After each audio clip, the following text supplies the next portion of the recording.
Hi అండి, welcome back to my channel. ఇది day 2 of రామాలయం టెంపుల్ ఓపెనింగ్ అండి.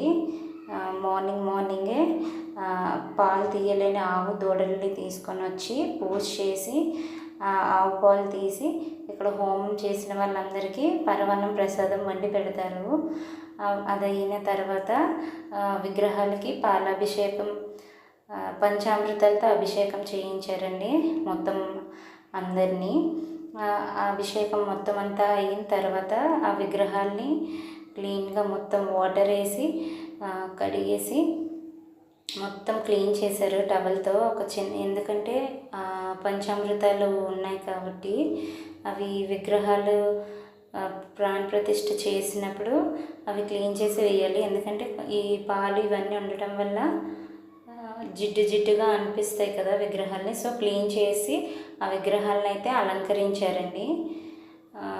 అలంకరించిన తర్వాత మళ్ళీ యథావిధిగా వీళ్ళు హోమంలోనే కూర్చున్నారు. విగ్రహదాతలందరూ విగ్రహాల్ని క్లీన్ చేస్తున్నారు. ఎందుకంటే నైట్ విగ్రహాలని అన్నిటినీ నవధాన్యాలు అవన్నీ వేసి చక్కగా నిద్రపుస్తారు, జోలపాట్లు అవి పాడి. ఎందుకంటే నెక్స్ట్ డే ప్రాణ ప్రతిష్ఠ ఉంటుంది కదా, ఆ ప్రతి విగ్రహంలో ప్రాణాన్ని ఆవాహన చేస్తారు.